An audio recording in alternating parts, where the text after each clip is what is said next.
Welcome to the studio at That Nerd Show. I'm Marcus Blake, and this is your daily nerd news for Thursday, January 23rd, 2020.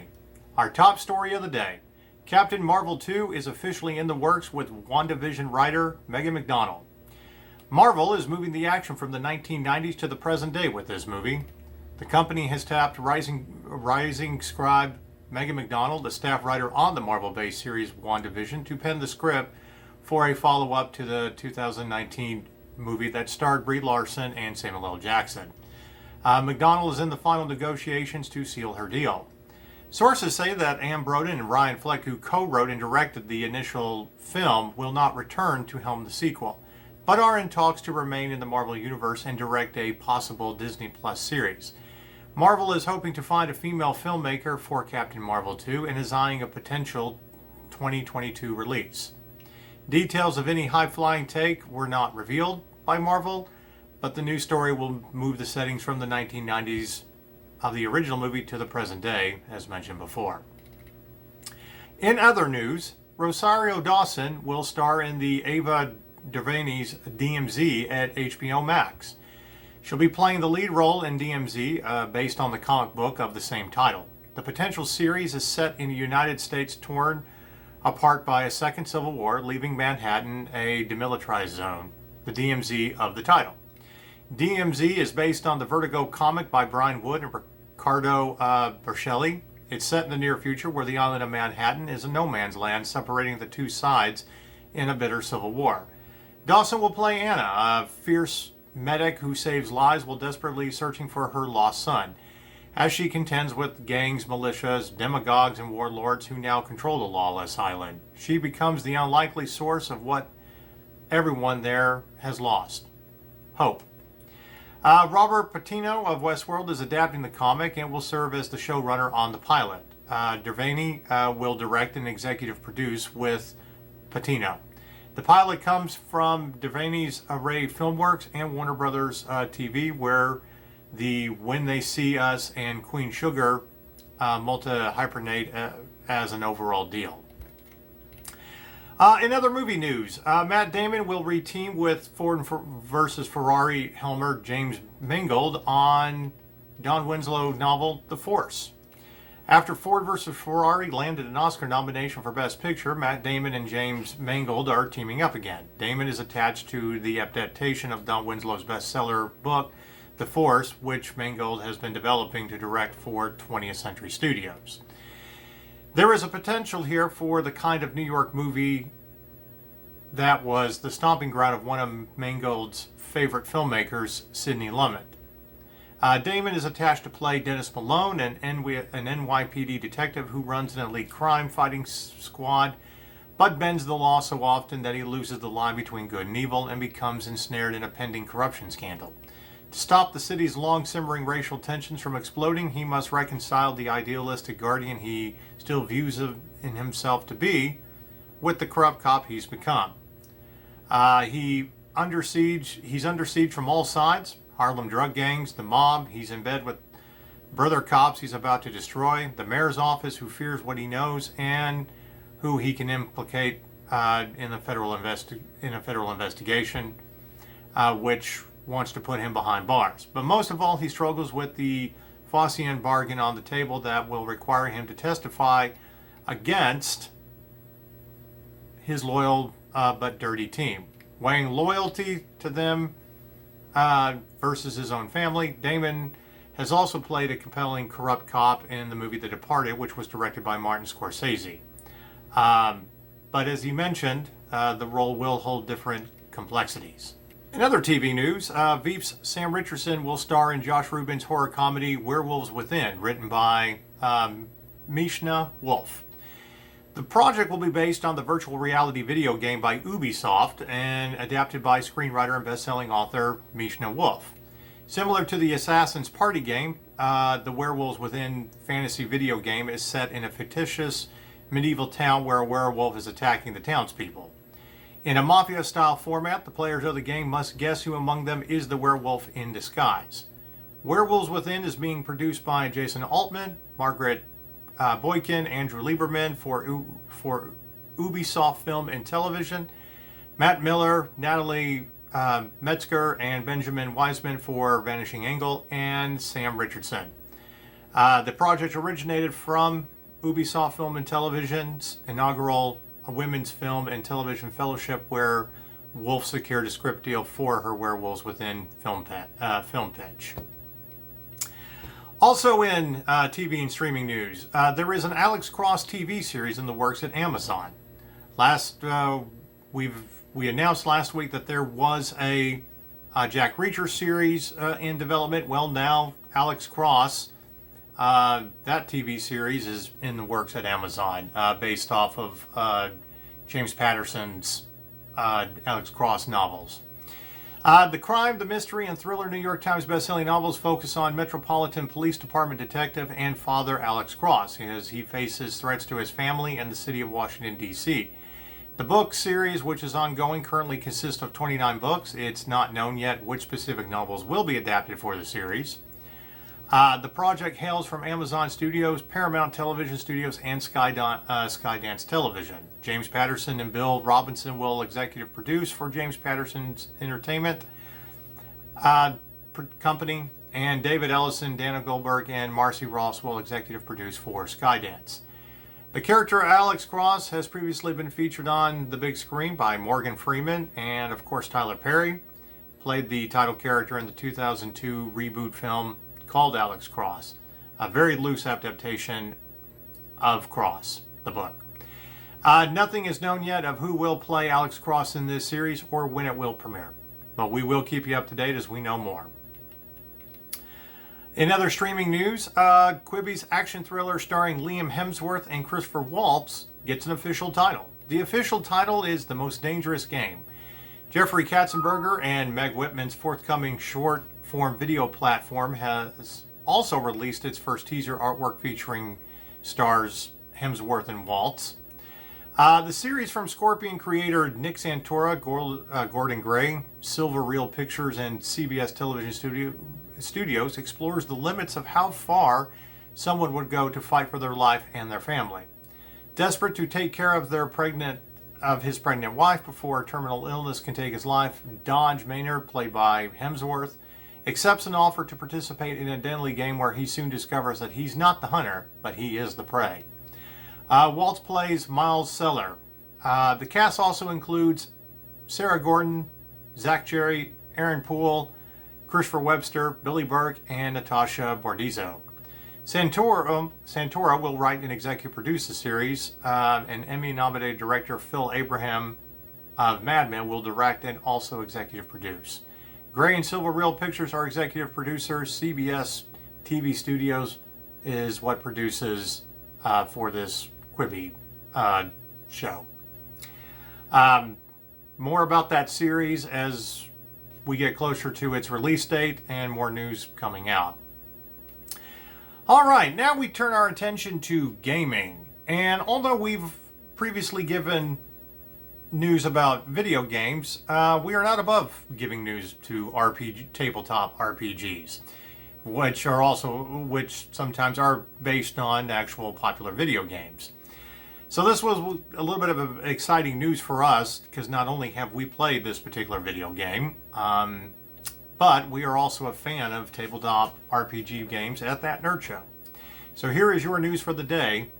Dishonored is getting its own D&D-style tabletop RPG game this summer. Dishonored 2 was our game of the year in 2016 among the video game staff. Ever wonder what goes on in the world of Dishonored beyond the lives of Corbo, Emily, Dodd, and Billy? Well, you and a group of friends can play to find out when the Dishonored tabletop RPG arrives in the summer of 2020. A new collaboration between Bethesda, Arcane, and tabletop gaming company Morpheus. It's built on the same base system as the upcoming Fallout tabletop RPG, which already has our mind brimming with weird ideas for sneaking into posh manors defended by trained deathclaws. According to Morpheus, the Dishonored RPG was developed in close collaboration with Harvey Smith, the co-creative director of the franchise. Beyond Smith, several of the artists and writers who worked on the RPG also worked on the video game, which should help it feel nice and authentic. The 300-page book will include a setting guide that lays out the histories and cultures of Dishonored's Empire of the Isles for lore hounds and may be worth the purchase by itself. Starting adventure and guide on how to create and play your own unique band of protagonists. I'm guessing the capital P there is meant to underscore the fact that you're not necessarily playing heroes, just people trying to make it in a corrupt and merciless world. We're actually very excited about this, and we'll probably test the tabletop game out at some point at that nerd show and let you know what we think about it. In other gaming news, this is also very exciting. I don't think there's one gamer out there that hasn't played Tetris at some point in their lives. One of the highest selling games of all time. There was a new Tetris app by N3 Network, and the game is now available for mobile devices. N3 Work, a premier games, media, and technology company, and the Tetris Company Incorporated today announced that Tetris is now available to download for free globally, outside of China and New Zealand, on mobile and tablet devices via the App Store and Google Play. Tetris launches with the traditional gameplay experience beloved by fans around the world and will be updated with new gameplay modes in the future. They were quoted as saying that Tetris is one of the most recognizable games in the world, and we're delighted today to make that experience available for free to millions of people worldwide, said Neil Young, founder of and CEO of N3 Work. We're launching Tetris with a traditional solo gameplay mode, but we want fans to know that we've got so much more in store for them, and this is just the foundation of an incredible Tetris app experience that we're building here at N3 Work. The new Tetris app features intuitive swipe controls with haptic feedback built specifically for mobile devices and includes both online and offline play, with local high score tables available now and an online high score table coming soon. Players can personalize their experience with 5 different themes and 50 different avatars. So there you have it, folks. You can now play Tetris on your mobile devices. And if you're anything like us at that nerd show, you may not be getting much work done. And now we come to our discussion question of the day. With the premiere of Star Trek Picard now on CBS Access, in fact, you can go and watch the first episode as of now. Where should Star Trek go next? What is the next series that should be planned in the world of Star Trek? We've gone back to the time of Kirk and Captain Pike with the series Star Trek Discovery. Yes, we've introduced new captains, new characters, but we're still within the same timeline. And it was also announced that a Captain Pike and Spock series at CBS Access is in development. But where do we go with Star Trek beyond that? What other timelines do we explore? Do we see a whole new crew of the Starship Enterprise after Captain Jean-Luc Picard and Riker and Data? We have a new series that comes out that brings Captain Jean-Luc Picard back. He is in retirement. He is not a captain. We don't know anything about the Enterprise. But we are bringing back familiar characters to shepherd a new story. So I think it's time to ask, do we go beyond that now? Is CBS setting up what Starfleet in the world of Star Trek will be now that we don't have the next generation of the Enterprise or the Enterprise D? If you remember correctly, 33 years ago when Star Trek The Next Generation premiered, they had reoccurring characters from the original series that came and helped shepherd that next generation. DeForest Kelley came back and played an aging Admiral Leonard McCoy in the very first episode.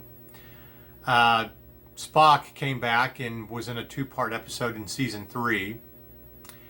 And then, of course, we had the first Star Trek Next Generation movie called Generations, where Kirk and Jean-Luc Picard teamed up together. So do we now see the cast of Star Trek Next Generation helping to shepherd a new generation? Will we ever see a third generation of Star Trek officers command the Starship Enterprise? It's hard to imagine Star Trek without another version of the Enterprise. We've seen it 3 times, from the original series Next Generation, and of course the prequel set 100 years before Captain Kirk and Spock with Star Trek Enterprise, the very first captain, Captain Jonathan Archer. But it's been a question on our minds, and as we are fans of Star Trek, of where they should go next. With all of the discussion about why they decided to do Star Trek Discovery, do it within the timeline, even though it was a little bit before Kirk, you've introduced elements that we already know about, especially with Season 2 and Captain Pike and Spock. But isn't it time to introduce a whole new generation of officers that we can fall in love with, not ones that we've heard about?